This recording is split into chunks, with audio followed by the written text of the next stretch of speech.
Juste peut-être attendre une minute que tout le monde se connecte. Bonjour. Bonjour. Bonjour.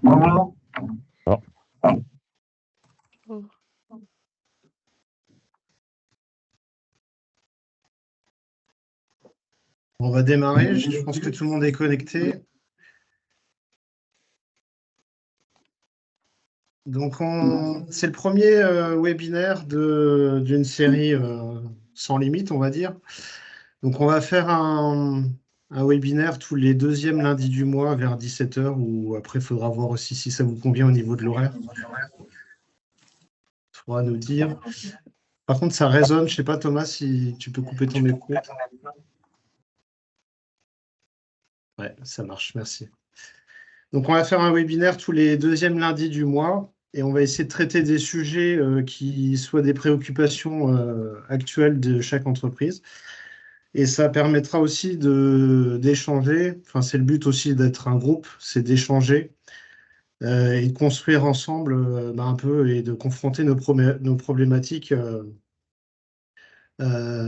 qui touchent notamment à l'écologie et puis autres aussi. Alors, je vais faire rapidement un petit historique des haies et ensuite Thomas va, va vous expliquer un petit peu la réglementation et puis qu'est-ce qu'il en est aujourd'hui. Est-ce qu'on a le droit de tailler des haies ou pas? Alors, historiquement, les haies. Attends, j'ai pas la main pour passer les choses. Voilà. Donc, historiquement, les haies, en fait, elles servaient au Moyen Âge à protéger les cultures du bétail. Et donc, en fait, ça a modifié de manière assez forte le paysage. Et donc, on est arrivé à un paysage de bocage qui date du Moyen Âge. Voilà. Un paysage assez diversifié avec de nombreuses haies. Donc, on pouvait dénombrer quand même 250 000 millions de kilomètres de haies à l'époque. Des haies où on pouvait avoir des fruits qui nourrissaient quand même pas mal la population, qui fournissaient en bois de chauffage aussi toute la population. Des haies qui protégeaient les cultures du gel. Voilà, des trognes aussi qui pouvaient produire du bois de chauffage. Et puis c'est en 1966, on a eu la loi d'orientation agricole avec la PAC, qui a effectivement, avec l'extension des grandes cultures, a quand même détruit énormément de haies. Voilà, alors là, on est sur un travail de la SNCF, là. Donc on a détruit même les arbres, hein. Aujourd'hui, on fait tout à l'épareuse. Donc aujourd'hui, on était à 2 500 000 km de haies. Aujourd'hui, on est à 730 000. Donc c'est 4 fois moins à peu près. Donc effectivement, on a tout mécanisé parce que c'est aussi l'air du temps, hein. On a mécanisé énormément les haies, on les a calibrées, on les a réduites. Elles ne peuvent plus fructifier ni fleurir, hein. Donc on se pose la question dans le paysage, en fait, on cherche un petit peu les haies, où elles sont passées, hein. On les trouve plus. On a des champs à perte de vue. Et effectivement, on commence à avoir des problèmes nombreux, notamment sur la tenue des terres et sur la qualité de l'eau, parce que elles aident aussi à filtrer l'eau et à retenir l'eau. Dans les années 60-70, eh ben, on a eu l'expansion de la population, et notamment euh, des lotissements. Et donc, ça a été quand même la création de haies monospécifiques, notamment le tugal, le troène et le bambou. La haie est aussi un vecteur de feu, hein, notamment quand elle est, surtout dans le sud aujourd'hui, hein, surtout quand elle est en monospécifique, elle est régulière. Et donc aujourd'hui, on ne va pas rester défaitiste sur la haie, mais en tout cas, on peut la replanter. Et replanter, c'est aussi voilà, mobiliser la population, mobiliser les entreprises et essayer de les planter en retrouvant en fait des trames vertes et des trames bleues.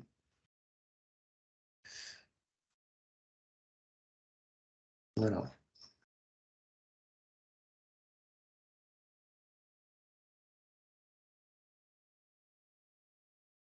pluie. Et donc l'objectif du point de ce soir, vous m'entendez bien, c'est bon? Voilà, c'est de vous présenter, le cadre réglementaire. C'est quoi aujourd'hui? Donc c'est un webinaire organisé par le service support génie écologique d'Osmaya, hein, donc dirigé par Bruno. Heu, hop, attendez, faut que je retrouve la main. Voilà. Puisque le sujet commence à faire pas mal parler de lui, il y a pas mal de choses qui sortent ici et là, dans les journaux notamment, mais pas que, services de l'État également. Ça se resserre beaucoup. Il y a des condamnations qui commencent aussi à tomber. Les informations sont nombreuses, parfois contradictoires, et l'objectif, c'est d'y voir plus clair. Savoir ce qu'on a le droit de faire, ce qui est opportun de faire, qu'est-ce que la réglementation nous impose, et cetera. Donc d'abord, je complète l'introduction sur les haies de Bruno, hein. Il a parlé des différents services que pouvaient rendre les haies. Plus de 70 qui ont disparu depuis 1950, avec malheureusement tous les services qui les accompagnaient qui disparaissent avec elle. Alors il y a le pacte pour la haie qui a été lancé, avec a priori pas mal de linéaires qui devraient être replantés dans les prochaines années, à voir si tout ça est bien utilisé, si cet argent est bien utilisé. Euh, Là, je vous ai mis des captures d'écran de paysages. Ce sont des photos qui sont prises dans les années 50, photos aériennes. Ça, c'est en Bretagne. Vous voyez un paysage de, de vergers, de bocage. Et ça, c'est aujourd'hui. Vous voyez, si on revient en arrière, on voit les routes, hein, sont au même endroit. Pratiquement tous les arbres ont disparu et beaucoup de haies. Là, il en reste quelques-unes, hein. En Bretagne, le bocage a été relativement préservé par rapport à d'autres endroits. Ici, c'est en Normandie. Normandie, paysage de bocage avec des haies partout. Et là, aujourd'hui, il y a presque plus rien dans certains endroits, hein. Dans la Manche, il y a encore pas mal de haies préservées. Et vous voyez ici, énormément de haies qui ont été détruites. Ici, c'est dans le Limousin. Vous voyez à gauche, c'est relativement préservé. Au centre, il reste plus grand-chose. Donc le remembrement est passé par là et a fait pas mal de dégâts. Voilà, une illustration de ce que racontait, Bruno. Donc pourquoi est-ce qu'on veut protéger les haies? Hein, pour ça, il faut commencer, par expliquer ce que c'est qu'une espèce protégée. Premier point. Donc, les espèces protégées, vous voyez, c'est un statut qui a été créé en 1976 par la loi de protection de la nature, avec une liste pour chacun des groupes, d'espèces, chacun des taxons, qui est fixée par, le ministre en charge de l'environnement. Donc ces listes, elles sont évolutives. Il y a différents arrêtés qui sont, rédigés au fil des années. Vous voyez ici, un bref résumé de ce qui existe. Pour chaque groupe d'espèces, il y en a des différents, hein. Donc ça fait, en France, plus de 7000 espèces qui sont protégées, qui l'ont été par l'État, en Europe, au niveau européen ou même au niveau régional, hein, pour diverses raisons. Une première chose qu'il faut noter à ce stade, c'est que les espèces, elles sont protégées pas forcément parce qu'elles sont rares, ni parce qu'elles sont menacées. Il y a des espèces, en particulier, les passerons, on le verra après, qui sont protégées en étant très communs. Donc qu'est-ce que ça implique, une espèce protégée? Donc la loi précise 3 choses. Là, je vous ai mis le texte, complet de l'article, concerné. C'est d'abord, pour les animaux, il est interdit de détruire des individus d'espèces, de transporter ces individus, de les capturer et même de transporter les animaux morts, hein. C'est valable pour les œufs, les nids, et cetera. Donc c'est très restrictif et c'est valable au premier individu, hein. Donc, il est interdit de déplacer, même un tétard d'espèce protégée, voilà, c'est pareil pour les végétaux, c'est pareil pour leurs graines, leur fructification, et cetera. Et troisième sujet, qu'on oublie souvent, c'est valable pour les habitats d'espèces. Donc les habitats supports pour la réalisation du cycle biologique de ces espèces sont aussi protégés, hein. Les animaux, les plantes et les habitats de ces espèces. Tout ça sauf dérogation octroyée par les services de l'État dans le cadre d'un dossier de demande de dérogation qui est, réalisé par les bureaux d'études, qui est assez lourd, à réaliser et qui reçoit un avis des organismes indépendants, le CSRPN ou le CNPN pour ceux qui connaissent. Donc quel rapport entre les espèces protégées et la taille des haies? Eh ben, c'est tout simplement que ces habitats, les haies, mais aussi les arbres, les arbustes, les forêts, et cetera, sont le lieu de reproduction, d'un certain nombre d'espèces protégées et en particulier la plupart de nos passereaux, y nichent. Vous voyez ici, un certain nombre d'espèces qui sont représentées. C'est aussi valable pour les chiroptères, les chauves-souris. Et donc entre mars et août, ces espèces se reproduisent dans les haies. Pour les chiroptères, c'est aussi valable entre novembre et février, puisque les arbres à cavité, donc des vieux arbres, des trognes, des arbres abîmés dans lesquels elles peuvent s'insérer et trouver refuge, accueillent les chauves-souris pendant cette période d'hiver, automne-hiver. Et donc, dans le calendrier général des sensibilités écologiques des espèces, on retrouve bien ces deux taxons, hein, avec pour les haies et les arbres des périodes d'intervention favorables entre septembre et février, une sensibilité maximale au printemps et jusqu'au milieu de l'été. Et pour les chauves-souris, c'est complété à l'automne et en hiver. Vous aurez le support du diapo, je vous l'enverrai si vous le souhaitez après.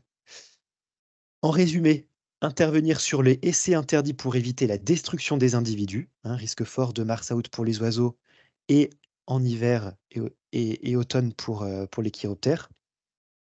La perturbation du cycle biologique également, puisque même si on ne détruit pas directement des individus, on n'a pas le droit de perturber la réalisation de la reproduction pour ces animaux. C'est également interdit.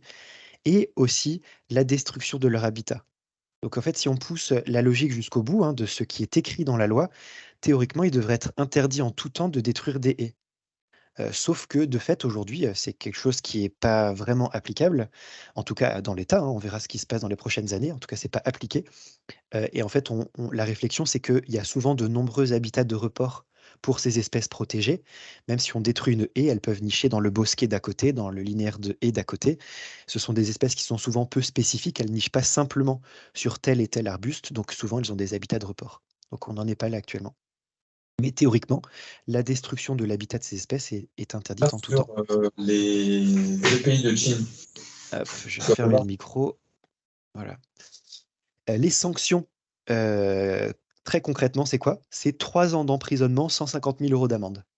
Ça, c'est pour la destruction du premier individu d'espèce protégée ou l'atteinte, la perturbation de la réalisation de leur cycle biologique. Ça, c'est valable pour une personne. Et pour une entreprise, c'est pour le directeur 7 ans d'emprisonnement, 750 000 € d'amende. Alors ça, il y a encore quelques années, même quelques mois, ça faisait sourire parce qu'en fait, c'est des choses qui n'étaient pas appliquées. En fait, depuis cette année, et c'est issu d'un processus long qui court depuis pas mal de temps, depuis cette année, ça commence à être appliqué sérieusement. Donc là, je vous ai mis 3 exemples en 2023. Une société qui a payé plus d'1 million d'euros pour la destruction de quelques individus de tortues en Corse. Au Mans, c'est SNCF Réseau qui a été condamné à près de 500 000 € d'amende, le sous-traitant également, pour un entretien de végétation au mauvais moment. Et d'autres cas qui commencent à tomber. Donc là, ça devient vraiment sérieux. Ces peines qui étaient théoriques jusqu'à présent commencent à être réellement appliquées. Donc là, il y a vraiment un changement de paradigme, et pour les entreprises de paysage, la situation est complètement différente depuis cette année. Ça devient réel, les peines qui n'étaient encore que théoriques il y a que peu de temps. Tout ça date de 2016 avec la loi biodiversité, et ça a mis quelques années pour se mettre réellement en place. Puis après, il y a des petites surprises en plus. Si vous êtes dans un parc national ou une réserve naturelle, tout ça est doublé. Voilà, il y a un certain nombre de cas qui font que ça peut être encore plus important. Quelques précisions parce que le sujet est en réalité un peu plus complexe. D'abord, de quoi est-ce qu'on parle? C'est souvent les haies qui sont mises en avant.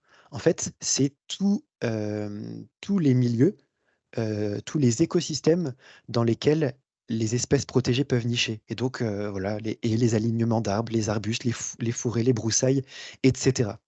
Donc, ce qui importe, c'est pas la définition qui sera mise dans tel ou tel arrêté, c'est la nature, quoi. Est-ce que ces espèces nichent dans ces écosystèmes?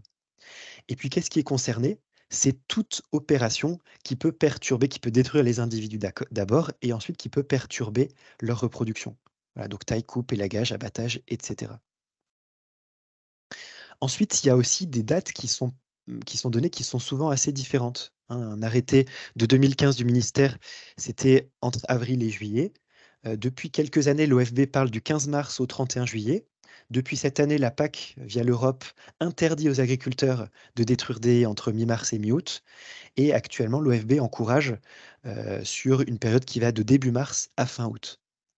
Donc, tout ça, c'est en fonction des milieux, en fonction des contraintes, en fonction de la météo, en fonction des espèces, que tout ça est un peu différent et on verra à la fin ce que Osmaya propose pour être sûr qu'on respecte bien la réglementation au vu des dernières condamnations, hein. Il y a des enjeux de plus en plus forts. Il y a malheureusement des contradictions avec d'autres obligations, hein, dans d'autres codes. Ça, c'est une difficulté supplémentaire puisque, par exemple, pour les voies SNCF, pour les différentes infrastructures routières, pour les obligations de débroussaillage, hein, pour la lutte contre l'incendie, eh ben, on a l'obligation d'intervenir. Alors actuellement, quand la sécurité des riverains, quand la sécurité publique l'exige, l'État actuellement met systématiquement en priorité cette sécurité au-dessus de la préservation des espèces protégées. Donc ça paraît cohérent, hein, et pourquoi pas, peut-être que ça durera comme ça. Il faut tout de même garder à l'esprit que même si on intervient dans le cadre de la sécurité des personnes, on reste soumis à la réglementation espèces protégées. Donc voilà, c'est une difficulté actuelle qui n'est pas simple de régler. Ça se fera probablement petit à petit avec des jurisprudences. Actuellement, il y a 2 départements qui se sont saisis du sujet, hein, dans l'Est et qui ont, et le préfet a donc lancé des arrêtés. Ça a le mérite de préciser un certain nombre de choses, c'est intéressant. Pour le coup, moi je comprends pas très bien parce que vous voyez là ce que j'ai mis en orange, dans les Vosges, est interdit tout ce que je vous ai précisé, sauf si la haie occasionne une gêne du voisinage. Bah, en fait, si la haie occasionne une gêne du voisinage, vous êtes toujours soumis à la même réglementation espèces protégées et vous risquez toujours 3 ans d'emprisonnement. Ouais, donc ce motif, il n'est pas sérieux a priori, mais il est dans l'arrêté. En Haute-Marne, vous pouvez intervenir, enfin l'interdiction n'est pas réelle s'il y a des travaux de sécurité, c'est ce que je vous disais, ou pour la taille de la pousse de l'année pour les particuliers et les communes. Donc là, en fait, on se rend compte que tout est autorisé du coup, parce que c'est pour ça qu'on intervient souvent, hein, c'est pour la taille de l'année dans le cadre des particuliers et des communes. Donc là, on comprend plus grand-chose. Bon, ce qu'il faut retenir, c'est que tout le monde est soumis à la même réglementation et donc voilà le résumé. En définitive, c'est assez simple. Il est interdit de détruire ces espèces protégées, quel que soit le contexte, donc les interventions sur les haies et sur les arbres sans cavité sont possibles entre septembre et février. Sinon, on a un fort risque de détruire des espèces protégées. Sur les arbres creux, hein, donc les trognes, les arbres abîmés, les vieux arbres qui peuvent accueillir des chiroptères en particulier, ça n'est possible qu'en septembre et octobre et seulement sous réserve d'autorisation par un écologue. Donc sur la période de sensibilité, voilà, si on intervient dans les milieux et arbres, c'est interdit entre mars et août. En tout cas, c'est très fortement déconseillé. Et sur les arbres à cavité, c'est interdit également sur les mois de novembre, décembre, janvier et février.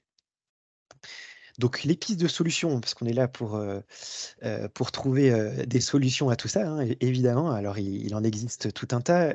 On en a déjà discuté avec certains d'entre vous qui ont déjà réussi à trouver des solutions d'organisation au niveau de l'agence, décaler les travaux période propice évidemment, mais ça suppose une gestion des équipes qui n'est pas évidente. Tout ça, ça reste des choses enfin, une nouvelle organisation à trouver, privilégier des programmes d'entretien sur plusieurs années, etc., etc. Et puis, ça suppose également, hein, de réfléchir dès la conception pour ne pas être bloqué les années suivantes lors de l'entretien. À vous la parole derrière, on voudrait vous poser ces questions, qu'il puisse y avoir un temps d'échange libre, hein. On a encore une bonne demi-heure pour échanger sur le sujet. Mais avant de rentrer dans la prise de parole libre, est-ce que vous avez des questions? Est-ce qu'il y a quelque chose qui n'était pas clair? Est-ce qu'il y a des demandes de précision? Est-ce que vous avez des retours d'expérience qui sont en contradiction avec ce qui a pu être présenté? Enfin voilà, à vous la parole. Mais avant de rentrer dans les pistes d'organisation, les difficultés que vous pouvez rencontrer, est-ce que la présentation était claire ou est-ce que ça mérite des précisions? N'hésitez pas à allumer votre micro et à poser directement la question.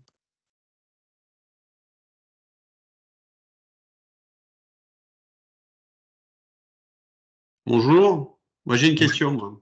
Bonsoir Pascal. Salut. Est-ce qu'il ne serait pas bénéfique de faire passer une personne habilitée pour voir si la zone qui va être traitée est conforme ou pas aux attentes, de ce système, à savoir si oui ou non c'est considéré comme une niche est-ce que avec le client pour éviter tout problème, parce que là, si je regarde bien ta strate de passage entre les multiples espèces, réellement, c'est quasiment toute l'année, suivant où t'es.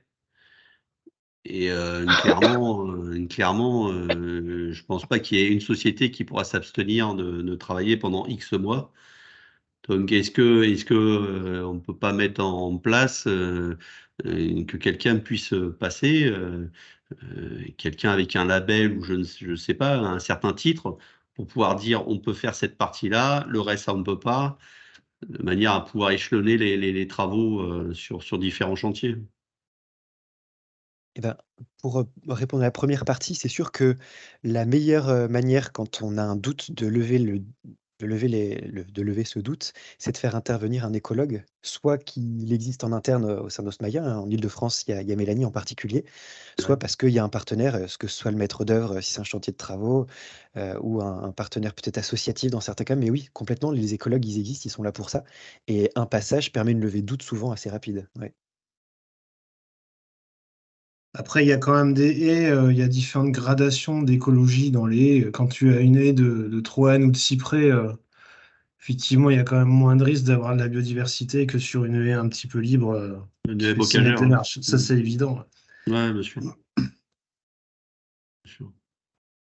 Ouais, mais excusez-moi. Ouais, Bruno, ce que tu dis, oui, mais aujourd'hui, vu ce que vous avez dit, alors j'ai loupé un peu le début, ça veut dire quand même que, en gros, l'OFB peut nous attraper tout le temps, quoi.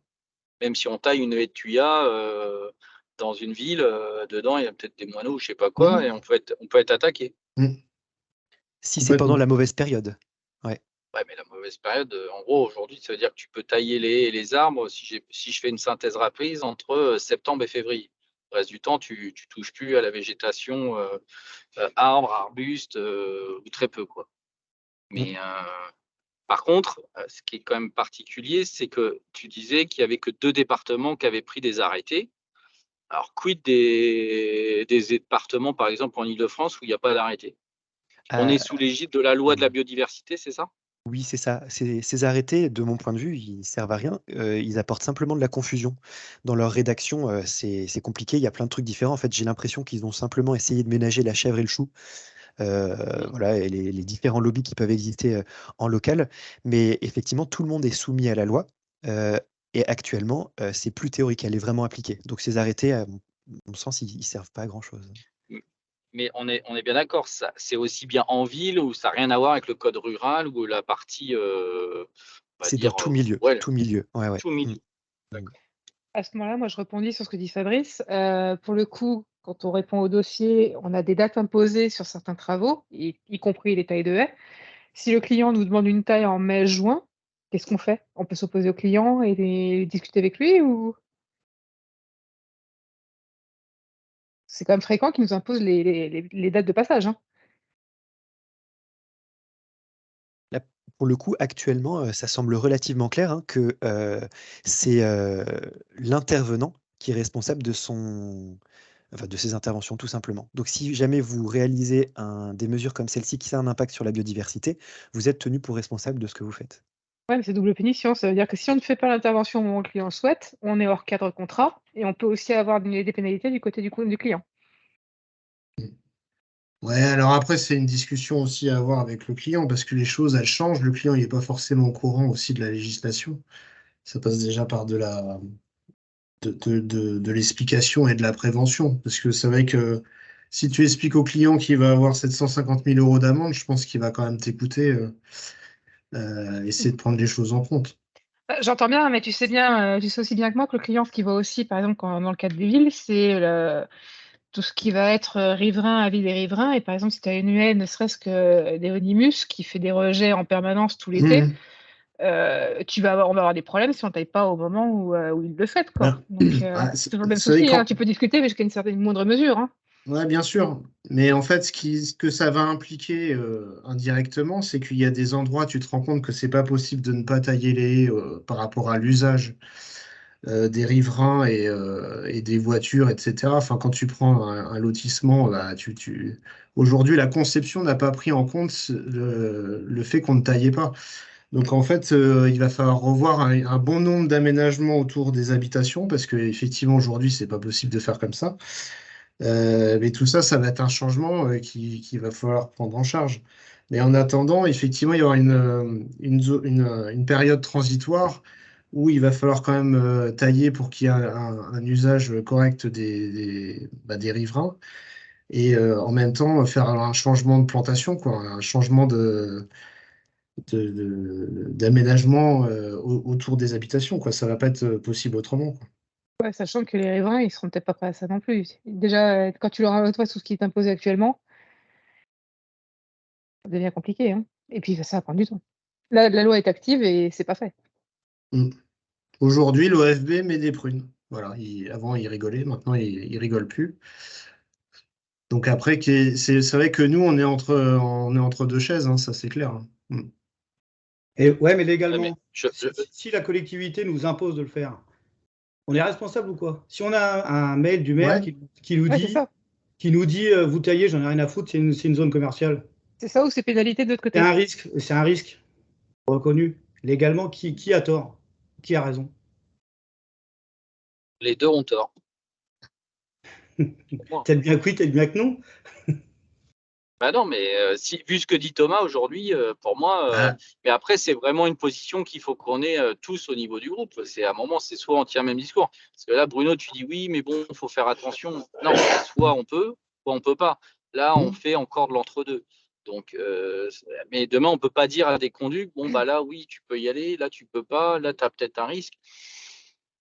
Aujourd'hui, l'OFB, on les a surtout vus dans les milieux naturels, en ville.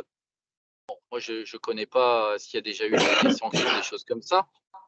Mais sur nos chantiers, que ce soit ville ou particulier, je ne sais pas s'ils sont déjà intervenus dans ce cadre-là. Souvent, les prunes qu'il y a eu, c'est dans les milieux naturels où ils sont très, très vigilants aujourd'hui. Moi, c'est ma question, quoi, parce qu'aujourd'hui, nous, on fait quand même de l'intramuros, quoi. Et aussi sur des milieux naturels, mais ce n'est pas la majorité de nos chantiers. Et bah, du coup, moi, j'ai deux choses à rajouter pour Jérôme. Je pense que c'est assez clair. Je ne suis pas avocat, hein, pas spécialiste du droit, mais la hiérarchie des normes, ça fait que la réglementation espèces protégées, c'est du pénal. Et du coup, il n'y a rien qui peut être plus. Enfin, c'est au-dessus, hein. De toute façon, ce sera le plus grave, quoi. Donc, Par rapport à. comment j'interviens pas, quoi. Bah, Si ce je peux sera me de toute permettre, il ne faut façon. pas perdre de vue que devant un tribunal, vous êtes entrepreneur, c'est vous le sachant. Votre client n'est pas considéré comme le sachant. Si vous faites le boulot, c'est vous qui êtes responsable. Vous pourrez toujours dire, il m'a passé la commande. En tant que sachant, vous avez le devoir de dire non, je ne fais pas, pour telle et telle raison. À ce moment-là, moi, je vois Vigne à ma porte. On a tout intérêt à l'afficher clairement dès le marché, mais en disant que, en rouge, en encadré, que de toute manière, légalement, nous n'avons pas le droit d'intervenir dans telle ou telle situation et que nous ne serons pas à même de le faire, même s'ils essaient de nous l'imposer, quoi. Maintenant, qu'est-ce que ça donnera au niveau de notation et au niveau du rendu du marché? À partir du moment où on le sait, il vaut mieux le dire dès le début du marché. Si c'est un marché, le notifier dans le mémoire technique en disant que telle ou telle prestation ne sera pas possible et l'inclure dans la planification. Si c'est un devis de gré à gré avec un client, lui dire directement, voilà, si c'est de gré à gré, il comprendra, j'imagine. Le devis, c'est forcément plus facile. De toute façon, je pense sur le devis, il faudra peut-être changer les conditions générales de vente et indiquer qu'on peut intervenir sur certaines périodes. Et dans le cadre du marché, peut-être on peut dire que c'est dans l'obligation de conseil qu'on recommande ça selon les normes. Bah, je pense qu'il va même falloir carrément afficher dans le cadre du marché une section légale. Oui, À la mais de limite, toute il faut façon, carrément Karine, afficher tu le sais, texte, hein. Karine, tu sais que dans la plupart des marchés maintenant, on a une obligation de conseil. Et Oui, je sais ça, bien, ça justement, rentre ce que je te dedans. dis.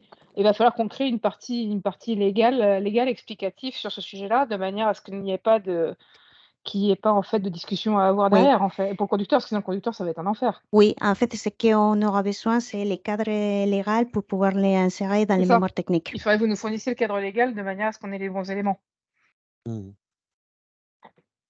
Et Thomas, tu disais tout à l'heure qu'il y a des organisations qui ont déjà été modifiées dans certaines structures. Il y a des exemples de fonctionnement aujourd'hui qui tiennent compte de cette période-là et qui fonctionnent ou pas? C'est tout neuf, hein, mais je crois qu'en particulier en Île-de-France, il y a déjà eu des réflexions pour faire face à ça, Fabrice.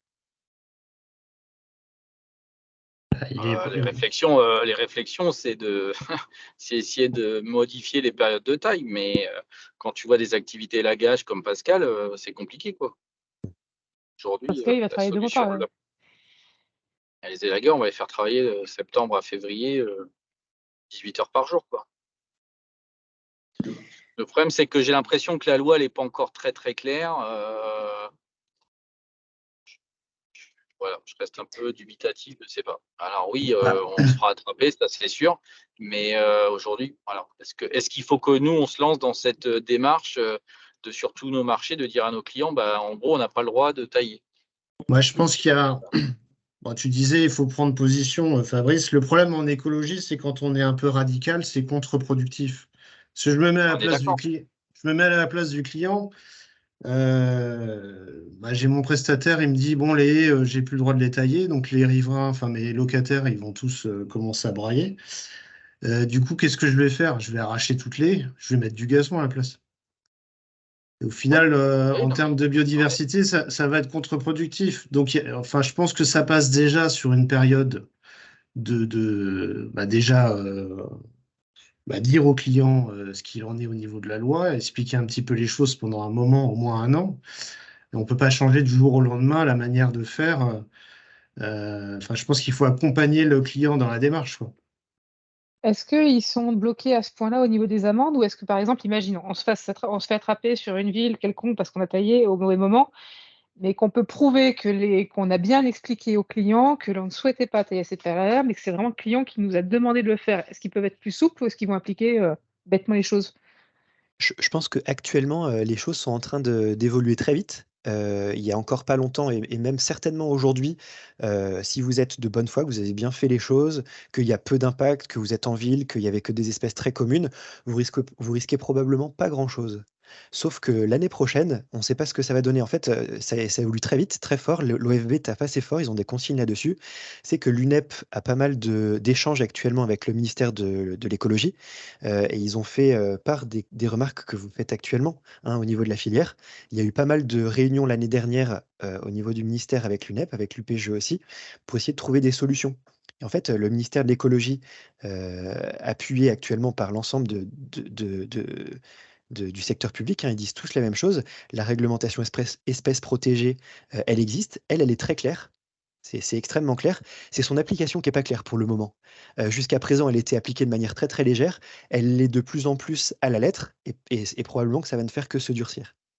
Donc actuellement, probablement que les sanctions à votre échelle, dans des contextes particuliers, ils seront pas trop forts, mais ça peut évoluer très très vite. Et c'est pour ça qu'on essaie de vous alerter dès maintenant. D'autant plus que les problématiques peuvent ne pas arriver de votre client, mais de tous les riverains qui sont autour de la zone où vous travaillez. Et ça serait étonnant qu'il n'y en ait pas un à proximité qui fasse partie d'une association de défense de je ne sais pas quoi. Et ça, on voit souvent. Ouais. Et par le biais de l'association, vous vous retrouvez au tribunal. Et là, vous en prenez plein la gueule, quoi. Il n'y a pas d'autre. Vous n'allez pas vous défendre, si ce n'est que de dire que vous avez expliqué à votre client qu'il ne fallait pas le faire. La première question, c'est qui a fait le travail? C'est moi, monsieur. Bim, c'est vous le responsable. Donc, le danger ne vient pas toujours. Oui, on peut expliquer au client et le client peut le comprendre. Et autour, on est en permanence observé sur ce qui est fait. Il y a même des gens qui sont à l'affût de ce genre de truc, quoi. Il y a eu des condamnations sur des compensations écologiques où justement c'est les associations de naturalistes qui récupéraient des cadavres voilà. et qui les envoyaient à la police. Effectivement, il y a pas mal de condamnations qui ont démarré à partir de là. Et on est tous d'accord sur le fait que ça va perturber sérieusement nos organisations et notre façon de voir les choses. Sauf qu'aujourd'hui, si vous demandez aux gens qui ont été condamnés ce qu'ils en pensent, je pense qu'il n'y a pas de problème sur le sujet, c'est niet, on ne fait pas, quoi. Ça coûte suffisamment cher. Bah oui, 750 000 €, oui, c'est sûr que et à un moment donné, ça fait assez cher quand même. Ouais. Alors la part de risque, elle est compliquée, elle va être Enfin, ça va être vite mesuré. Hein. Je veux dire, quand tu mets le risque en face, voilà. Après, il faut juste faire attention, c'est au message qu'on va disséminer à tout le monde, quoi. Parce que si on dit à toutes les personnes, aux conducteurs de travaux, à tout le monde, dire attention, on n'a plus le droit de tailler, les gars, ils vont appliquer au droit à l'œil en disant on peut plus tailler, on peut plus faire ci, on peut plus faire ça, quoi. C'est là où il faut qu'on explique bien les choses de jusqu'où on va nous et ce qu'on autorise à faire, quoi. Parce que demain, si on dit on taille plus, on élègue plus, faut que le message il soit clair pour tout le monde, quoi. Et jusqu'où on peut aller tailler ou pas, quoi. Ouais, sachant que je voudrais juste faire part d'une expérience, pas sur la taille de haie, mais sur la partie arrosage dans le cadre des restrictions réglementaires. Et on s'est fait pénaliser sur l'agence du centre. C'est le personnel qui a pris les amendes. Pour info, c'est le conduit qui est le chef d'équipe qui a pris l'amende. La société n'a pas été pénalisée, ce que je ne comprends pas, par l'OFB. Qui a essayé de défendre notre dossier quand on appelait des notes bonne foi. Par contre, le tribunal derrière a été intransigeant pour 260 litres d'eau balancés sur des arbres récemment plantés en pleine terre, donc qui rentraient dans le cadre, entre guillemets, de l'arrêté national, mais qui était détourné par un arrêté préfectoral. Donc, par rapport à ce que vous disiez tout à l'heure, attention aux arrêtés préfectoraux qui sont plus durs que la loi nationale, parce que c'est celle-ci qui s'applique. Donc l'OFB est en train de tourner très fort et je sais que sur le 28, ils ont pénalisé un certain nombre d'entreprises sur les tailles de haies, plutôt dans un contexte haie bocagère, pour le moment, pas en haie urbaine. Mais moi, ils m'ont prévenu qu'ils allaient attaquer. Donc, je pense qu'en plus, on aura le phénomène où les gars voudront plus aller bosser parce que si c'est eux qui sont pénalisés, c'est du pénal, etc. Sachant que ça menace assez fort dans le sens où, effectivement, soit ils prenaient l'amende de 300 € chacun respectif, soit on allait plus loin avec un risque d'inscription au casier. Bon, très naturellement, ils ont payé l'amende des 300 €. Et je pense par le même phénomène sur la partie arrosage. La partie taille de haie, pardon. Après, c'est peut-être l'occasion de vendre des diagnostics. Hein. Il y a peut-être aussi la possibilité de faire une étude assez pointue sur la présence ou non d'espèces et de faire un diag en préalable des interventions. Si t'as pas que l'espèce protégée parce que tu as aussi l'habitat. Donc si tu n'es pas sur l'un, tu as aussi l'habitat, donc on va dire il n'y a pas d'espace protégé, mais c'est un habitat. C'est aussi. Pour le coup, actuellement, on en est quand même vraiment pas à sanctuariser les haies et à interdire leur destruction, quelle que soit la période. Hein. C'est la loi, effectivement, mais cette partie de la loi, pour le moment, elle n'est pas du tout appliquée. Et je dois dire que je trouve à peu près impossible de l'impliquer parce qu'il y a tous les passereaux qui sont protégés, il y a aussi tous les reptiles, tous les amphibiens, de nombreux insectes, etc.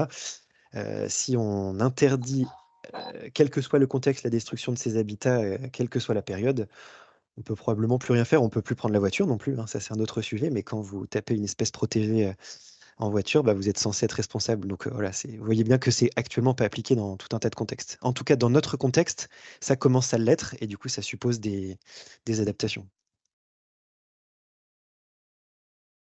Alors, bonjour, c'est Adeline du génie écologique. Je pense qu'il y a une stratégie à mettre en place parce que comme on l'a vu, il y a des haies monospécifiques, des haies un peu plus libres, des parcs. Les haies et les bosquets n'ont pas toute la même vocation dans tous les endroits. Donc, il y a peut-être à réfléchir en interne à une stratégie. On commence par adapter dans les milieux un peu, déjà les chantiers en génie écologique, puis après les parcs, puis après les haies, les alignements d'arbres. Et voir, je pense que l'OFB, c'est pas que des méchants, mais peut-être leur proposer, une fois que cette stratégie, on est d'accord tous en interne, leur dire voilà, notre plan d'action, c'est ça. On a conscience que légalement, on est un peu en dehors des clous, mais il faut penser à remplacer les haies monospécifiques par des haies plurispécifiques pour plus qu'elles soient malades. Les arbres qui ont été plantés il y a 50 ans et qui ne sont pas adaptés parce qu'il y a le passage du bus, le passage du camion et qu'on rogne à 2 mètres du tronc, du coup, ce n'est pas adapté. Comment on prépare cette replantation progressive? Et donc, du coup, si on montre qu'on est proactif dans ce changement-là et qu'on a conscience aussi que ça implique quelques dégâts collatéraux, mais qu'on est quand même dans une un changement de paradigme, je pense qu'on peut peut-être leur présenter ça et leur dire, bah, en ce moment-là, peut-être qu'eux, ils peuvent voir pour voir dans quel cas ça peut être sanctionnable et dans quel cas pas sanctionnable. Il y a peut-être quelque chose comme ça à réfléchir, nous, d'une part en interne, et après, voir avec les autorités comment ça peut ne pas mettre en péril comment dire, le paysage, toutes les sociétés de paysage, et comment on crée cette transition progressive, parce qu'on ne peut pas sanctionner comme ça directement. Je ne sais pas si vous êtes d'accord avec moi ou pas. Si c'était De clair. toute façon, ce qu'on fera, c'est qu'on ira consulter aussi l'OFB par rapport et leur poser clairement les questions. Je pense que le mieux, c'est de. Après, est-ce qu'il ne faut pas s'appuyer un peu sur l'UNEP là-dessus, qui doit faire déjà un boulot là-dessus, non? Est-ce qu'eux, ils ont travaillé un peu sur ces sujets avec l'OFB? Oui, ben, l'année dernière, jusqu'en juin, j'ai suivi le sujet là quand j'étais à l'UPGE, et la dynamique au niveau national qui était portée par l'UNEP, elle était pilotée par l'UPGE dans un cadre d'un GT national, et la position de l'UNEP, elle portait exactement les interrogations que vous faites remonter là, et c'est ce que je disais rapidement, Fabrice, mais là en d'autres termes, la réponse des acteurs publics, elle était très claire, c'est que oui, on comprend vos difficultés d'organisation. On voit bien que c'est des vraies difficultés pour les entrepreneurs, mais la loi, elle est comme ça. De toute façon, c'est une loi qui vient de l'Europe, donc on n'a pas la main dessus. Elle commence à être appliquée partout en Europe, elle commence à être appliquée chez nous, et donc les solutions, c'est à vous de les trouver. D'accord. C'est ça la réponse qui a été faite à l'UNEP. Ouais. Ok. Ben, c'est logique, tu n'as pas un maître d'ouvrage qui t'autorisera Bah non. à enfreindre la loi. Il se mettra toujours à couvert. Donc, quoi qu'il se passe, si tu te fais voler, c'est toi qui prends. Exactement. Et je voulais aussi appuyer ce que disait Adeline. Effectivement, je pense qu'il y a peu d'entreprises qui se sont saisies du sujet comme vos entreprises sont en train de le faire dans le groupe Osmaya. Je pense que vous êtes assez en avance là-dessus pour toutes les personnes avec lesquelles j'ai pu échanger. Et effectivement, les actions qu'on peut mettre en œuvre, les engagements, les plans pluriannuels, etc., de transformer, d'aller vers un paysage écologique, ça, c'est des choses qui rentrent en compte, c'est sûr, dans l'appréciation des agents de l'OFB. La police de l'environnement, c'est pas des gens bêtes et méchants. Bah, comme partout, il y a des gens qui sont plus ou moins obtus, je suppose, mais pour les personnes que je connais, c'est des gens qui essaient de faire respecter la réglementation intelligemment, qui veulent prendre soin de la biodiversité, c'est ça la finalité. Et si on est un groupe qui montre, qui fait des choses, qui en avance, qui s'est saisi du sujet, évidemment que ça rentrera en ligne de compte. Hein. Ça règle pas les sujets organisationnels, mais c'est quand même pas neutre. Après, faut essayer de le prendre comme, pas comme une contrainte, mais comme une opportunité, que ce soit commercial ou autre chose. Mais c'est vrai qu'on peut, comme disait Emmanuel, vendre des diagnostics avant de passer. On peut aussi revendre, faire de la conception différente là où on peut plus tailler chaque année pendant la période. Donc on peut quand même proposer de revendre une prestation d'arrachage de haies, de replantation, mais dans un objectif écologique avec peut-être plus de diversité et de revoir un peu la conception. Donc voilà, faut vraiment le prendre comme une autre opportunité. Et puis après, Fabrice, je sais pas si tu veux t'exprimer, mais Fabrice a fait une simulation sur le planning et donc il se rendait compte qu'en fait, il y avait toujours un pic d'activité en mai, juin et juillet. Et donc c'est là où on a le plus d'intérimaires et ça permettait de mieux lisser l'activité tout au long de l'année. Donc il se rendait compte qu'en fait, au final, on aurait peut-être besoin de moins d'intérimaires. Et ça permettrait de compléter la partie mois de septembre qui est un petit peu plus creuse. Donc après, ça dépend des régions, parce qu'effectivement, chaque région est très différente, mais ça peut être aussi une opportunité pour avoir une main-d'œuvre qui soit mieux lissée. Non, mais sur des chantiers, c'est bon. On le fait déjà. On a un client avec CDC où on taille plus au mois de mai-juin. Très peu, on n'en fait plus. Mais là, c'est juste de passer le cap. En termes d'organisation, c'est pas compliqué de pas tailler les haies de septembre à août. Ça nous gêne pas trop. Ça nous fait du boulot l'hiver. Il n'y a pas trop de sujets. Moi, c'était pas. Pour moi, il n'y a pas de s'adapter, c'est simple pour nous. C'est juste, comme disait Karine, c'est comment faut qu'on l'amène à nos clients pour qu'eux fassent changer les choses aussi dans leur CCTP, dans leurs préconisations, dans tout ça, quoi. Parce qu'à un moment, on va un peu sur certaines haies, je pense qu'il y aura des conflits où on se dira, bah ouais, mais nous, on peut pas le tailler parce qu'on est hors la loi. Et l'autre, il va dire, bah oui, mais contractuellement, tu me le dois. Bon, ok. Bon, après, on va discuter, on va s'arranger, mais je pense que. Et bon, après, d'après ce que vous me dites, allez voir l'OFB, leur expliquer que oui, on est plein de bonnes intentions, mais il faut quand même qu'on reste que dans le cadre de la loi, quoi. Et là, c'est là où les nuances, elles sont. Il y a la limite qui est. Elle est faible, la limite, j'ai l'impression. C'est vrai qu'on n'a jamais eu autant de contrôle, en tout cas sur la partie compensation en Île-de-France en début d'année. On avait quasiment un contrôle tous les 15 jours, voire tous les mois. Donc ils ont énormément de moyens, ils ont embauché énormément au niveau de l'OFB. Donc ils ont les moyens de contrôler aujourd'hui. Et c'est vrai que les lois, aujourd'hui, il n'y avait pas de moyens de contrôle, donc tout le monde racontait ce qu'il voulait dire raconter. Et puis quand on contrôle, c'est vrai que c'est comme quand il y a des gendarmes sur la route, tu fais attention à la vitesse, quoi. Et comme disait Adeline, mais je pense que Thomas, si tu les connais, je pense qu'il serait quand même bien aussi d'organiser des rencontres avec eux, quoi. Et puis, même s'ils connaissent nos problématiques, et puis qu'ils nous aident, même si on a quelques pistes, qu'on les implique dans ce changement chez nous aussi. Je pense que ça peut être, par contre, ça une très bonne chose. Oui, sachant que l'OFB, une fois de plus, c'est le gendarme, mais n'est pas le juge. Donc voilà, faites attention. C'est que moi, le gendarme ne m'a pas sanctionné, mais le juge m'a sanctionné. Ça a été contre l'avis de l'OFB. Donc je pense qu'il faut quand même vraiment réussir à mettre tout le monde autour de la table, ce qui va pas être facile. Puis après, il faut se mettre d'accord. Donc. Le juge, il se met d'accord tout seul. Il appuie, clac, c'est bon. Et puis là, avec Bruno, au niveau du service, on est en train de vous produire aussi des outils là, sous forme d'affiches que vous allez pouvoir aussi exposer dans vos dépôts pour sensibiliser les différents agents et aussi pour parler au niveau du client, parce que c'est là aussi où il y a un gros levier à mettre en place. Quand on aura sensibilisé les clients, après, ils vous demanderont plus de tailler aux mauvaises périodes. Mais ça, pareil, ça prend du temps. Ça peut prendre 1, 2, 5 ans, ça dépend aussi de la rapidité à laquelle ça change. Que le client, il ne vole pas. S'il vous plaît, bonjour à tous. Bonjour. On va avoir quand même des difficultés avec certains clients, je pense aux bailleurs sociaux éventuellement, où là, c'est des locataires qui payent des charges. Et si la haie n'est pas taillée, aujourd'hui, il y a des toiles d'araignée, ils refusent de payer la facture, vous voyez. Donc, si c'est pas taillé, parce que ça empiètre un petit peu sur la. Ça gêne rien, mais en tout cas, c'est pas taillé à l'époque où il faut. Donc, il y a des pénalités. Demain, il y a on va avoir les élections municipales, par exemple. Vous imaginez très bien un maire qui va se reconduire et dès qu'il y aura une plainte parce qu'il y a une haie qui n'est pas taillée, qu'il faudra la tailler. Et les élections municipales, bien souvent, c'est au printemps.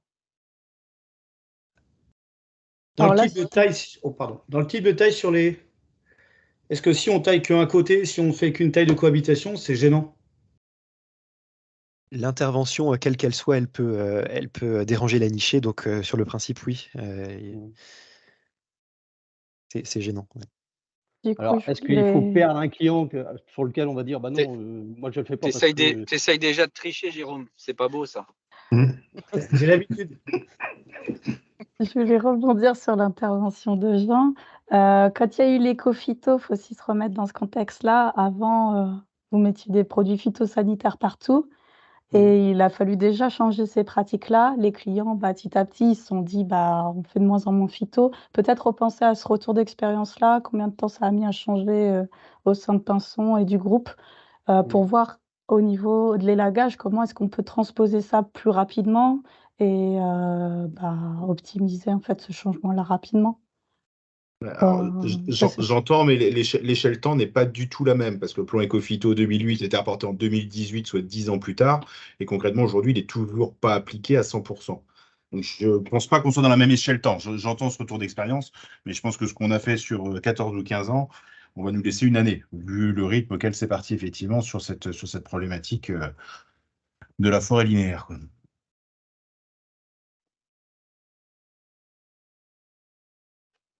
Après, je pense qu'au niveau des jurisprudences, il y aura à définir qu'est-ce qu'un habitat exactement. Est-ce qu'une haie monospécifique est considérée comme un habitat ou pas, quoi. Ça sera au tribunal d'arbitrer là-dessus, mais ça, on ne peut pas se pronostiquer là-dessus. Donc après, concrètement, qu'est-ce qu'on peut faire comme outil peut-être de communication auprès des clients? Est-ce que ça vous dirait qu'on fasse un outil pour prévenir les clients, un petit peu pour rappeler ce qui se passe, la réglementation? Est-ce qu'on peut pas saisir les avocats pour voir un peu au niveau juridique jusqu'où on peut aller et comment s'en décharger?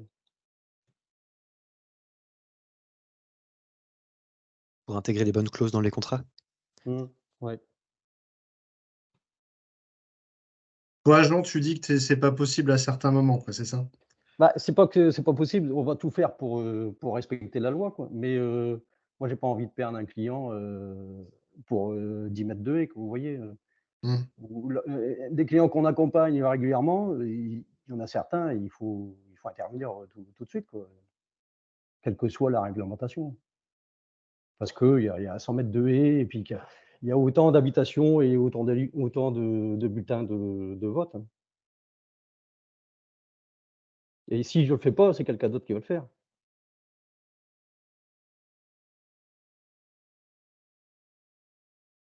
Allô? Ouais. Non, mais là, tu nous déprimes, Jean, là. Ouais. Non, je déprime pas, on fait tout pour que ça aille. Moi, ce que j'avais compris, c'est que le décret pour la taille était principalement sur les zones agricoles, Natura 2000 et puis zones protégées. Et en revanche, à côté de ça, il y a on doit garder comment dire, le milieu de reproduction de toute espèce, quoi. Et Mais oui, là c'est mmh. ça qu'il faut retenir, c'est que peu importe, le milieu, peu importe le contexte réglementaire, peu importe, les enjeux écologiques, la réglementation, elle est bête et méchante dans la loi. C'est une espèce protégée, c'est un individu, une plume, un œuf, un nid et cetera et on n'a pas le droit de détruire ça, on n'a pas le droit de le Ah, mais transporter, mais c'est ouais, c'est assez simple en fait, mais le problème, Jean, c'est qu'aujourd'hui, en fait, bon, je vais causer je vais porter la cause écologique, mais elle est quand même réelle, c'est qu'on a dézingué 2 tiers de tous les animaux, les végétaux, par rapport aux années 70, et qu'aujourd'hui, on n'a plus le luxe de pouvoir continuer à en dézinguer. Donc, c'est vrai qu'à un moment donné, ben, les mecs, ils mettent des lois, quoi. Ouais, ça, je suis entièrement d'accord. Et d'un autre côté, on a des comptes d'exploitation à respecter et Oui, oui, non, mais ça, je soulever, suis hein. entièrement d'accord que bah, aujourd'hui, il faut arriver à lier l'économie Mmh. et amener ça plutôt en opportunité qu'en contrainte. C'est ça. Et là, je Et pense que à voir si on peut vous aider, en tout cas en faisant un document pour essayer de communiquer auprès du. Parce que bon, il y a les contraintes réglementaires, mais est-ce qu'on peut faire un document en faisant une proposition, enfin des propositions pour essayer de changer les choses? ah oui, tout à fait, oui. Et, bah, faut peut-être enlever la haie, il faut peut-être changer de haie, il faut peut-être la reculer. Enfin, ça demande une autre conception, quoi. Mais si on peut être sûr, d'un point de vue juridique, quelles sont les limites que le client va s'engager aussi, quoi. Un client, il s'engagera jamais, il va jamais dire je vais prendre le risque en taillant la haie d'avoir 750 000 euros d'amende, hein. Il n'y en a pas un qui va te dire ça, hein. on se rapproche de la fin là pour être sûr, qu'on avance dans le bon sens. Donc moi, j'ai noté au moins 3 choses à faire pour vous. Donc le premier, c'est qu'on prenne contact au niveau national avec les organisations UNEP, UPGE, l'OFB, le ministère et cetera, qu'on s'assure que le message passe aussi, que nous, on est proactifs et puis qu'on s'assure que ce qui va se passer, on est au courant, enfin voilà, qu'on prenne contact au niveau national. Deuxièmement, les ressources à produire, les clauses pour les contrats, une lettre de positionnement du groupe à destination des clients, une lettre officielle, des affiches de sensibilisation des équipes. Il y a aussi un classeur qu'on est en train de produire, un classeur à destination des équipes de terrain qui regroupe toutes les ressources fondamentales en 40 pages pour que les équipes, quand elles sont confrontées à un enjeu écologique, que ce soit sur un chantier compensation écologique, hein, ou un chantier entretien classique paysage, elles aient les ressources, les infos. Et troisième sujet, bah, on est à votre disposition, si vous avez des questions, des problèmes et tout ça, hein. Il y a maintenant le service support que dirige Bruno, donc n'hésitez pas à nous contacter. Est-ce que j'ai manqué quelque chose à ce stade, même si je vois bien qu'il y a beaucoup de questions, beaucoup de difficultés, hein, qu'on a répondu à presque aucune d'entre elles, mais c'est le début, quoi. Je Après, rajouterais, Thomas, tout ce qui était DICT, sécurité au niveau des réseaux, du coup, la responsabilité a été transférée au niveau des clients. Et peut-être que là, il faut envisager aussi qu'une fois que les clients ils sont sensibilisés, qu'ils récupèrent aussi cette responsabilité-là et qu'elle ne soit pas portée par les entreprises. Il y a peut-être un levier là-dessus à Juste Adeline, ça c'est sûr, réfléchir. c'est du Ouais, pénal et là-dessus, c'est chaque personne qui détruit un individu est directement d'accord. mise en cause, hein, potentiellement. Ok. On ne peut pas se décharger de cette responsabilité. À voir, est-ce qu'au niveau de l'UNEP, demain, tout le monde s'allie pour dire on n'intervient plus sur ces périodes-là, quoi. Pour qu'il y ait un ralliement. Petite question, parce que sachant que chaque individu qui détruit, donc c'est celui qui mène l'action, ça veut dire que c'est nos gars sur le terrain, comme tu disais, c'est notre chef d'équipe. Le classeur, est-ce que c'est suffisant? Est-ce qu'on va prévoir une formation carrément pour les gars ou quelque chose quand même de très concret? Parce qu'un simple classeur, ça suffira pas, hein. On est vraiment à votre disposition pour trouver les bonnes formations. Il y en a déjà pas mal qui sont lancées avec différentes agences, différentes équipes. Donc, si vous avez des besoins, n'hésitez pas à échanger avec nous pour qu'on trouve le meilleur modèle. Ouais. En particulier, quand il y a des équipes qui interviennent sur des chantiers à enjeux écologiques, c'est clair qu'il faut des formations spécifiques, hein. Après, ce qu'on peut prévoir, c'est peut-être un courrier d'information au client que si vous avez le cas, voilà, il y a un problème, c'est au moins de prévenir le client et peut-être préparer une trame de courrier par rapport à ça. Voilà. Après, il y a peut-être à réfléchir à un autre type de taille. Je crois que ça s'appelle de la taille en dedans. Donc, peut-être pas couper comme on faisait actuellement aux tailles M, mais réfléchir, couper juste quelques branches de temps en temps. Il y a peut-être aussi à creuser de ce côté-ci. Alors, en effet, ça va prendre plus de temps, je le conçois. Et peut-être que ça peut être un compromis au niveau sécurité pendant la période, on va dire, forte en sensibilité, de réfléchir comment juste tailler quelques branches pour à la fois contenter le client et à la fois pouvoir conserver cette activité-là. Non, mais je pense que ça revient comme la taille d'adaptation. Pour moi, ça rentre dans de la taille et c'est concerné de la même façon. Je pense qu'il n'y a pas de demi-mesure. A priori, oui. Il n'y a pas de destruction de l'habitat à 100% ce temps strict. Peut-être qu'on Ça, il va falloir viendra le sur de la justifier, ça. zone refuge où peut-être on gardera 20% des arbustes et qu'on taillera peut-être un peu plus fort. Il y aura peut-être une réflexion comme ça à faire, comme sur les zones refuges, quoi, en fauche. Moi, du coup, j'aimerais juste ajouter que c'est peut-être aussi le moment de prendre un virage au sein de nos différentes entreprises et de se dire que jusqu'à aujourd'hui, on faisait dans ce sens-là et qu'il y a peut-être quelque chose aussi à changer dans nos manières de faire. Peut-être que les haies qu'on a toujours taillées de cette façon ont finalement vraiment pas besoin d'être taillées au carré, que c'est peut-être le moment de faire comprendre avant de dire aux clients on ne taillera plus jamais vos haies parce que les impératifs réglementaires, etc. De dire on peut vous proposer d'autres solutions, on va la laisser un peu libre et on verra au fur et à mesure du temps ce qui se passera, comment elle est acceptée au sein des bailleurs sociaux et autres. Et en fait, tout ça pour dire qu'il y a peut-être aussi des solutions beaucoup plus écologiques à adopter envers nos espaces verts. Il y a des choses voilà, où on s'est posé la question depuis pas très longtemps, mais il faut peut-être arrêter de traiter nos espaces verts de la même façon et pour tous les types de sites. Voilà, essayer de privilégier plus les tailles libres, les ailes libres, voilà, des tailles raisonnées qui vont intervenir que très ponctuellement, 2-3 fois une fois tous les 3 ans, ou des choses comme ça. Et c'est peut-être à ce moment-là, en fait, où on va prendre la charnière sur ces nouvelles lois qui nous bloquent un petit peu tous. Donc, essayer de mixer un petit peu avec nos métiers plutôt, et également tout ce qui est économique pour les entreprises et le point de vue réglementaire. Ouais, mais sachant que... Je suis assez d'accord, mais je pense que concrètement, on n'a pas attendu le texte de loi pour commencer à le faire depuis longtemps parce qu'on avait différents intérêts sur le lissage des plannings et sur le côté financier aussi. Donc de la taille raisonnée, entre guillemets, ça fait quelques années qu'on en fait. Aujourd'hui, la problématique se résume à toutes les tailles de haies architecturées. Si elles sont architecturées, la plupart du temps, c'est qu'il y a une raison d'un point de vue sécuritaire, mise au gabarit, circulation. Alors oui, j'entends qu'il faut qu'on revoie la façon dont on conçoit les projets. Si ce n'est qu'une fois de plus, on n'est pas donneur d'ordre là-dessus et on n'est pas décideur. Donc qu'on apporte notre compétence en disant c'est pas comme ça qu'il faudrait faire, c'est une chose. Ce qui va être réalisé par la suite, c'en est une autre. Oui. Donc je pense que c'est pas sur la haie. Non, mais il y a tout un 80% des haies où il n'y a travail pas trop de de. problème, mais il y a 20% des haies qui vont vraiment poser problème et c'est ceux-là qui vont nous inquiéter. Non, puis on a un problème aussi, c'est plus valable pour le particulier et pour les résidences HLM ou autres, mais on a quand même une loi qui vient à l'inverse, qui dit qu'on ne doit pas dépasser 2,50 m de haut en bordure de En plus, périphérie de résidence. Donc ça veut dire que tout à soit on fait. laisse 3-4 ans, on laisse monter, mais on n'est pas dans l'égalité vis-à-vis de la hauteur du PL qui est dû au PLU, soit on fait le choix de respecter cette loi-là et on ne taille plus. Donc il y a un moment, les lois, elles se contredisent en plus sur certains points. Oui, mais il y a des lois qui sont plus hautes, en fait. Il faut voir Non, la faut pas faire priorité lesquelles, des parce lois, que- celle qui est au-dessus, en fait. Mais je pense que ça, Après, c'est dû à la biodiversité. ce que disait Mélanie, c'est mettre le bon arbre ou le bon arbuste au bon endroit et éviter de le tailler.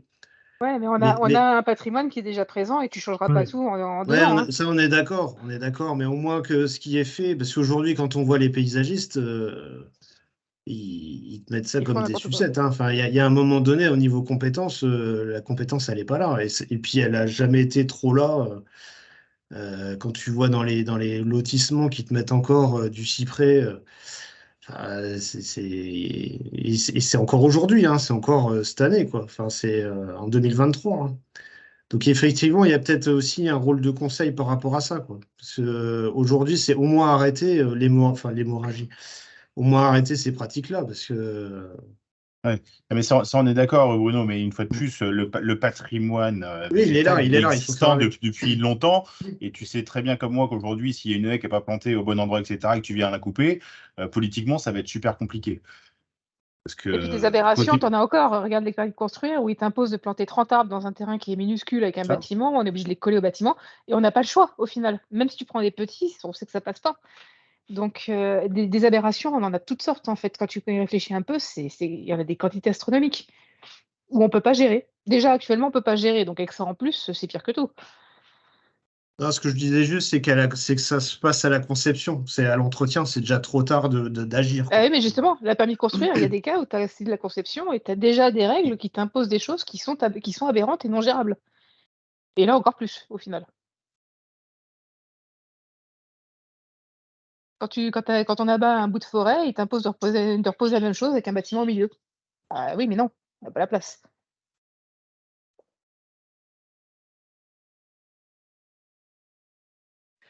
Bon, je crois qu'on a juste ouvert le sujet. Ça pose énormément de questions. Ouais. On essaie d'avancer au moins avec ce qu'on a pu vous dire. On est vraiment à votre disposition si vous avez quelques questions que ce soit. Et puis on essaie de vous informer de toutes les informations qu'on pourrait avoir sur ce sujet petit à petit, en vous envoyant déjà les premières ressources qu'on a évoquées.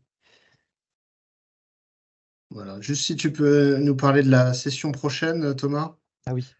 La prochaine, on voulait vous proposer de faire un point sur l'écosystème d'acteurs du génie écologique. Quels sont les différents acteurs? Donc déjà, vous présentez le service support. Osmaga, vous présentez l'UPGE, l'Union professionnelle du génie écologique. Calister, la qualification des entreprises travaux de génie écologique. Je pense que c'est pas mal de faire un point sur l'OFB aussi. Hein, peut-être c'est son rôle, ses missions. On n'y avait pas pensé, Bruno, mais je pense que c'est pas mal. C'est voilà, tous les gens qui gravitent autour de ces sujets. Et la norme X1900, hein, il y en a certains d'entre vous qui ont été formés à cette norme, une norme AFNOR sur la conduite de projets de génie écologique, qui est assez intéressante parce qu'elle structure les projets, voilà, méthodologie de conduite de projet. Donc vous présentez tout ça pour que vous ayez de bons repères sur qui fait quoi, quels sont les principaux outils qui existent, etc. Donc ça, ce sera le lundi 11 décembre à 17h. Hein, donc tous les deuxièmes lundis du mois à 17h, une vidéo d'1 heure comme ce soir. Lundi 11 décembre, l'écosystème d'acteurs du génie écologique.